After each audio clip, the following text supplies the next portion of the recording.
అక్కడ ఎవరు ఏ బిజినెస్ పెట్టుకున్నా వాళ్ళ పర్సెంటేజ్ వాళ్ళకి ఇచ్చేయాల్సిందే. అధికార పార్టీ ఎమ్మెల్యే అనుచరులు మీటింగ్లు పెట్టి మరీ బేరాలు మాట్లాడుతున్నారు. వారి మాట వినకపోతే టీడీపీ ఎమ్మెల్యే పేరు చెప్పి బెదిరిస్తున్నారు. వీరికి పోలీసులు సైతం సపోర్ట్ చేయడంతో వ్యాపారస్తులకు ఏం చేయాలో అర్థం కావటం లేదు. వ్యాపారస్తులను పర్సెంటేజీల కోసం జలగల్లా పట్టి పీడిస్తున్నది ఎవరు? వారిని వెనకుండి నడిపిస్తోన్న ఎమ్మెల్యే ఎవరు? Watch the story. నంద్యాల జిల్లాలో టీడీపీ నాయకులు బరితెగించి వ్యవహరిస్తున్నారు. టీడీపీ ఎమ్మెల్యే అనుచరులు అధికార దాహంతో దౌర్జన్యాలకు దిగుతున్నారు. రూపాయి పెట్టుబడి పెట్టకుండా లక్షలాది రూపాయలు అప్పనంగా జేబుల్లోకి మళ్లించుకోవడానికి సిద్ధపడిపోయారు. లిక్కర్ షాపుల బిజినెస్ లో తమకు వాటా ఇవ్వాలంటూ మద్యం షాపు నిర్వాహకులను ఎమ్మెల్యే అనుచరులు బెదిరిస్తున్నారు. బిజినెస్ సవ్యంగా జరగాలంటే తమకు కప్పం కట్టాల్సిందేనంటూ డిమాండ్ చేస్తున్నారు. నంద్యాల జిల్లాలో తెలుగు తమ్ముళ్లు రెచ్చిపోతుండటంతో మద్యం వ్యాపారస్తులు భయపడిపోతున్నారు. బిజినెస్ లో 30% ఇవ్వాల్సిందేనని పట్టుబట్టడంతో వ్యాపారస్తులు హడలిపోతున్నారు. ఎమ్మెల్యే పేరు చెప్పి మరీ వారి అనుచరులు బెదిరిస్తున్నారని ఆవేదన వ్యక్తం చేస్తున్నారు. కొత్తపల్లి మండల కేంద్రంలో సాంబశివ గౌడ్ దక్కించుకున్న మద్యం దుకాణంపై కన్నేసి అతడిని ఇబ్బందులకు గురి చేస్తున్నారు టీడీపీ ఎమ్మెల్యే జయసూర్య అనుచరులు.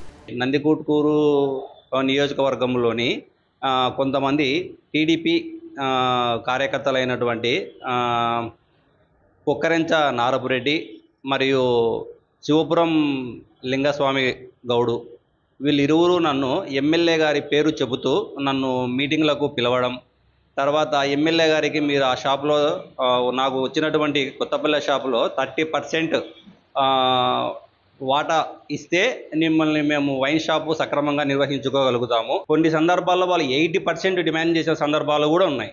నాకు 20, వాళ్ళకి 80% లాగా డిమాండ్ చేస్తూ అప్పుడు బెల్ట్ షాపులకు నాకు పర్మిషన్ ఇస్తారంట. బెల్ట్ షాపులు నిర్వహించనని, పర్సంటేజీలు ఇవ్వనని చెప్పడంతో ఎమ్మెల్యే అనుచరులు తనను బెదిరిస్తున్నారని బాధితుడు సాంబశివ గౌడ్ వాపోతున్నాడు. పోలీసుల దగ్గరకు వెళ్తే పెద్దోళ్లతో గొడవ ఎందుకు, వారు చెప్పినట్లే చేయమని ఉచిత సలహా ఇస్తున్నారని ఆవేదన వ్యక్తం చేస్తున్నాడు. సాంబశివ గౌడ్ ఆత్మకూరు మండల బీజేపీ అధ్యక్షుడైన టీడీపీ నేతలు మాత్రం వదలటం లేదని వాపోతున్నాడు. ఈ విషయంలో అప్పుడు ఉన్నటువంటి పోలీస్ ఆఫీసర్స్ నాకు చెప్పిన వివరణ ఏమంటే, ఆ గౌడు పెద్దవారితో గొడవలెందుకు, నువ్వేదైనా సామరస్యంగా వారితో మాట్లాడుకొని ఒక అండర్స్టాండింగ్ వచ్చి బిజినెస్ చేసుకోమని నాకు ఉచిత సలహాలు ఇవ్వడం జరిగింది. బెల్ట్ షాపులు కనిపిస్తే తాట తీస్తా అంటూ చంద్రబాబు వార్నింగ్లు ఇస్తున్నారని, కానీ కూటమి పార్టీ నేతలే కూటమిలో ఉన్న వారిని ఇబ్బందులు పెడుతున్నారని ఆగ్రహం వ్యక్తం చేస్తున్నాడు బాధితుడు సాంబశివ.